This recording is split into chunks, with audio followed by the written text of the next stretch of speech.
clock. All right. Well, now it's the Philadelphia 76ers that are on the clock, and it has been just a roller coaster of a season for the 76ers. A whole lot going down. Let's take a look at their soap opera. Tensions have been simmering between Simmons and the Sixers all off season. He intends to never play another game for the franchise. At this point, I don't care about that man, honestly. Everybody would love to have Ben Simmons, but it's at what price?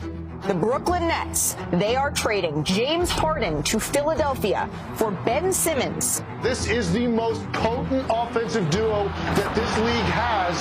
Harden, Embiid, and one. Count it. A lethal combo platter. Tonight is a date that we've had circled on the calendars.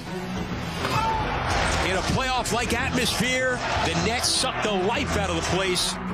No one under more pressure in the playoffs than James Harden. And again, out-hustles all of the blue jerseys. Philadelphia, for the fourth time in the last 5 years, is eliminated on its home floor. Everybody expected Houston James Harden, but that's not who he is anymore. All right, Perk, we have watched this unfold all year long. What are your thoughts on what transpired in Philadelphia? You know, it was a lot, but, you know, some would call it a failed season. Not me. When you have one of your all-stars and a superstar caliber player in Ben Simmons that shut it down and basically quit on the team at the beginning of the season, they didn't mope. They didn't want anybody to feel sorry for themselves. They went out there and they competed. Yep. They were a top 5 team in the best conference in the Eastern Conference. So it wasn't a failed season. I know James Harden didn't perform like he was supposed to, but I still think their season last year was still a bit of success. Okay. Well, we have some news, so I want to check in with our senior NBA insider, Adrian Wojnarowski. Hey, Woj.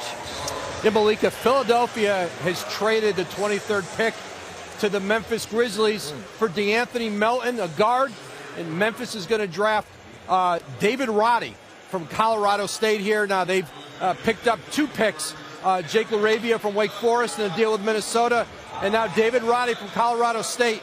So, as expected, Daryl Morey moved out that number 23 overall pick to bring in a rotation guard in DeAnthony Melton. DeAnthony Melton is on the move. Our Adrian Wojnarowski, thank you so much. Jay, he mentioned David Roddy. What can you tell us about him? Well, he's an undersized big guy, but he can shoot it. David Roddy was the Mountain West Player of the Year. Another guy who's a 3-level scorer, but a talented player, just sort of undersized. Absolutely. Well, the pick is in. Let's go to NBA Commissioner Adam Silver to see, once again, as our Adrian Wojnarowski reported, Philadelphia will be picking, but this pick will be on the move to Memphis. With the 23rd pick in the 2022 NBA Draft, the Philadelphia 76ers select David Roddy from Colorado State University. David Roddy, a junior forward, 595 points last season, the 5th most in a season in program history, Jay. Yeah, barrel-chested big guy that's got, really good ball skills. We mentioned he's a 3-level scorer. He can shoot it. He can go down into the post. He shot 44% from 3. One of the best post scorers in the draft. A good ball handler and a good passer. A talented young player. Is he a guy that could have gone back and dominated in college? Yes. But, when you look at what even a guy like Keegan Murray, averaged 7 points a game the year before last, and last year he comes in and averages 24. You're going to see it jump. It's going to take Branham a little while, especially physically. He's not NBA ready today, but he's going to be NBA ready pretty darn soon. He's really, really talented. In a league where wings that can shoot it and drive it and finish and defend are in high demand, he fits the suit. Absolutely. Well, on the clock now are the Denver Nuggets. And they had a little bit of an interesting year, Kendrick, because Nikola Jokic, put this team on his back without Michael Porter Jr., who was coming back from injury, without Jamal Murray, who was also experiencing injury. We saw him become the MVP of the league for the 2nd time. How do you see them faring next season, assuming that they get healthy? You know what? They're going to be one of the best teams in the Western Conference.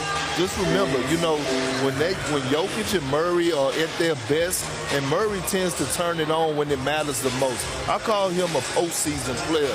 He kind of coasts in the regular season, but when it matters the most, him and Jokic really become one of the better duos in the league. And we already know Michael Porter Jr., the sky is the limit for this kid. He's a walking bucket. He's getting better defensively. And we all know that Coach Michael Malone is going to hold guys accountable and get the best out of his play. Well, speaking of Coach Michael Malone, let's take a look at Denver's timeline here, because Nikola Jokic, I love that the team traveled to Serbia to hand deliver. Get this. Actually, they had to carry on the MVP trophy because they were afraid of checking it because they didn't want to lose it. And they got stopped because it looks like kind of like a big glass, Somebody stopped? Yeah, they had to stop them. So obviously they were eliminated in the West in the first round.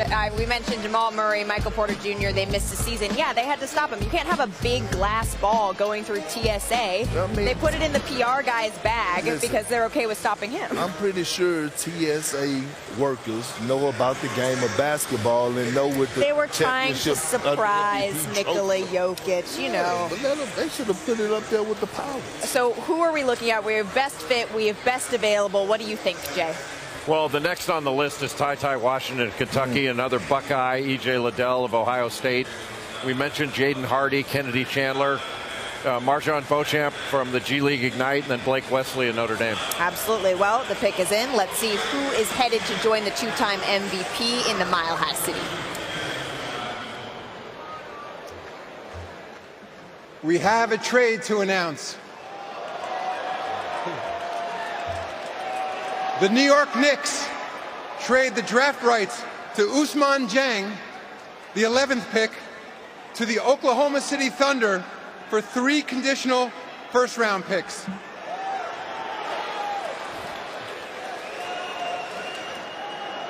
And with the 21st pick in the 2022 NBA Draft, the Denver Nuggets select Christian Braun from the University of Kansas. I love this, when young men are in the stands and they make their way down for their big moment. And there he is, Christian Braun, out of Kansas. That trade that the commissioner announced, our Adrian Wojnarowski reported earlier. But right now, this is Christian Braun's moment. Why do you love him? Because he fits that system. He's excellent moving without the ball.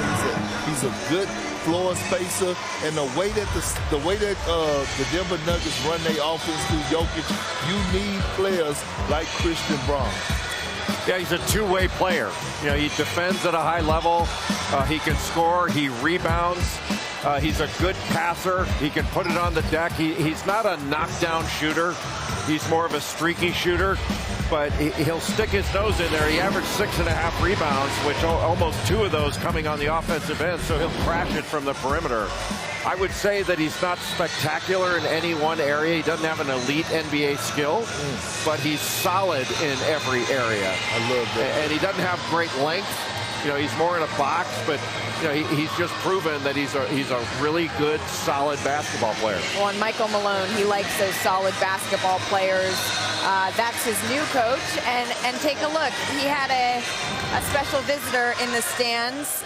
His coach, Bill Self, giving him a hug. That was one of them hugs like, I'm happy for you, but you sure make the right choice. Well, I mean, you want to keep great players